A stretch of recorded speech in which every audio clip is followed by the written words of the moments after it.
Sobrang init. Guys, kapapasok ko lang.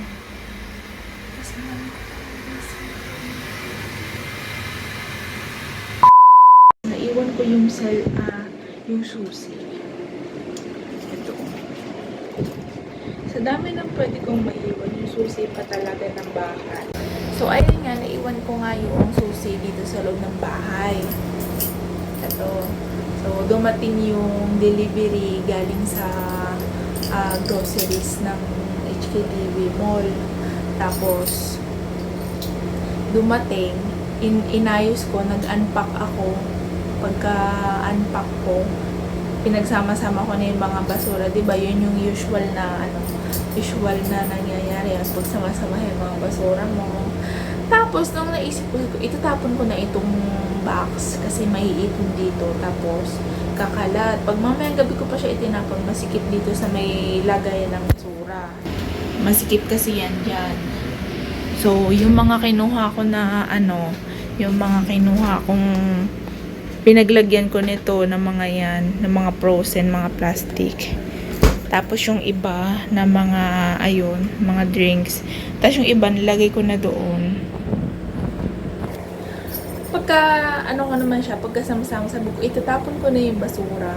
Pero, nakalimutan ko tong dalahin. So, ang isip ko, hindi magsasara yung, baliwala talaga sa isip ko na baka magsara o hindi naman magsasara. Nawala sa isip ko.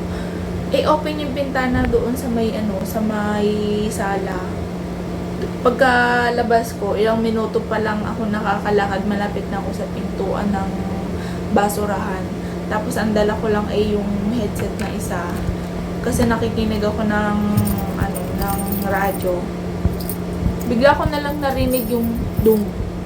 Ayun, nagsara yung pinto. Tapos naisip ko, hala, anong gagawin ko nito? Wala akong matatawagan, hindi ko dala ang cellphone ko. Wala akong dalang kahit kundi yung headset ko lang. Naisip ko bumaba doon sa ground floor. Pumunta ako doon sa pinaka-head ng mga security guard. Nagsabi ako doon. Tapos ang problema, hindi kami magkaintindihan sa lengguwahe naman, sa language naman, at saka hindi sila nakakaintindi ng English yung mga sinasabi ko. Bala, sabi ko lang, iganon, nagmumustra lang ako ng susi, ganon. Tapos nagets naman niya, siguro naisip niya na parang, naiwan mo yung susi, ganon. Tapos naisip niya yung cellphone niya, may Google Translate siya, ipinigay niya sa akin, itinaype ko doon, sabi ko, naiwan ko yung susi sa loob ng bahay, pwede ba akong humingi na kahit anong tulong dito? Tapos tinatanong niya siguro ako kung may memorize ba akong number ng kamag-anak dito ng na pwedeng namin tawagan. Siyempre hindi ko gets kung gano'n yung tanong niya.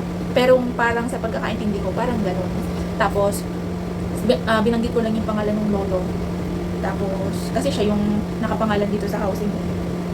Tapos pagkabanggit ko noon, lumapit yung isang gwardiya, nagtataka na siguro siya bakit ang tagal ko nakikipag-usap doon sa isang kasama niya. And then, ayun, sinabi niya na naiwan ko yung susi. Siguro ang naisip nila, pinuntahan nila yung yung pinaka-housing office, hiningi nila yung contact details. Din ang nasa isip ko habang naghihintay, teka, baka may dala na silang susi, baka may dala silang duplicate. Ganun. Hindi ko memorize ang number ng isa sa mga amo ko o kahit yung sa magulang niya. Ang cellphone ko nandito, naiwan ko rin dito sa kusina. Ay. So ayun, pagbalik nung isang gwardiya na babae, buti mababait sila.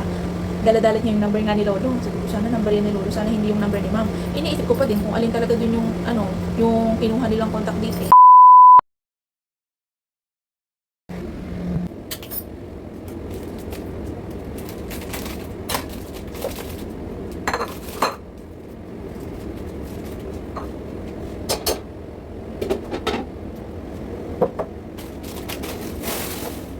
Sinalang ko muna yung tanghalian ko.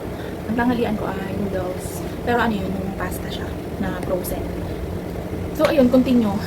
Pagkabalik ng gwardiya, may dala siyang contact details ni Lolo. Buti na lang number talaga ni Lolo. Tapos tinawagan niya, bali lang minuto pa bago siya nakontak kasi nga hindi yun nun basta-basta naririnig yung yung ring ng cellphone niya. Tapos nung nakontak na, umakat ulit ako dito nagtry ulit ako na buksan. Gamit naman yung papel, may nakita kasi akong flyer doon sa table ng gwardiya. Tinry ko na iganon-ganon doon isuksok doon sa gilid ng pintuan, pero wala talaga, hindi talaga siya nabubuksan. Ang hirap niya suksukan ng papel.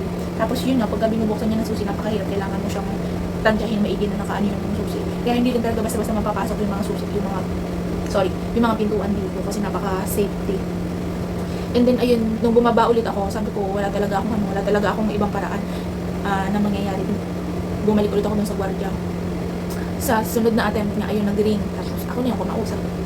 Tapos, sinabi ko nga na, kailangan ko ng tulong niya, kung pwede siyang pumunta dito sa bahay kasi naiwan ko yung susi sa loob ng bahay. Wala akong dala na kahit anong. Tapos sabi niya, okay, sige, pupunta ako dyan, magmamadali ako. Siguro, ang nasa isip niya, nung mga oras na yun, pagkarating niya dito, hindi ko daw, kung meron daw ba ako nakasalang na niluluto. So, buti na lang talaga, wala tayong niluluto ng mga oras na yun. Ay, naku, paano kaya kung meron?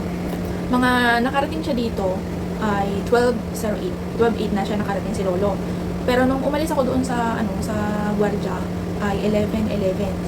Kakatapos bago ko siya makausap 11:11 na. So ang tagal ko din naghintay kulang isang oras na din yun. Basta ganun. Pagkarating niya dito, sabi niya sa akin, huwag ko na lang daw sabihin. Pero wala namang ibang kasi nangyari masama, so okay lang din. Tsaka hindi naman ako naghintay ng sobrang tagal. Yun nga lang, ang dami ko pang linisin, ang dami ko pang kailangan sa kasuhin.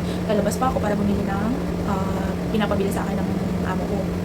So, ayun, good thing talaga na nakontak namin ng mabili si Lolo para makapunta din siya dito. Yun lang yung kagandahan. Talaga napakabait pa rin talaga nila. So, oh my God. Siguro kung sa iba-iba yun, tapos matandang lalaki ka, syempre mabagal ka maglakad, magagalit siya. Pero nagpasalamat talaga ako kay Lolo kasi napunta siya dito. Inaaya niya pa akong kumain sa labas, hindi naman ako, ayaw ko naman sa mama, nagdahilan na lang ako na, busog pa ako, pero hindi pa naman talaga ako ganun kagutom, kaya ako lang gusto dito kumain at hindi na ako sumama sa kanya para marami pa tayong magawa, tulad din yung nadatnan ko pa yung hugasan ko, hindi ko pa siya naaasikaso. So, kung mangyayari na sa inyo, yung ganito nangyari din sa akin na naiwan yung susi sa loob ng bahay, tapos wala kayong dalang kahit ano, hindi nyo memorize yung number ng mga amo na pwedeng kontakin, wala kang dalang cellphone, bumaba ka sa pinakalabi na building mo, doon kayo humingi ng tulong, may Google Translate naman sa cellphone. Dapat syempre alam mo yung house number para kung sakaling meron silang magagawang tulong, makakapunta sila. Tapos, ayun, hihingi nila yung contact details ng amo nyo para sila mismo yung lumapit at kumontak dito mismo sa building. Sila ang tatawag dun sa telepono.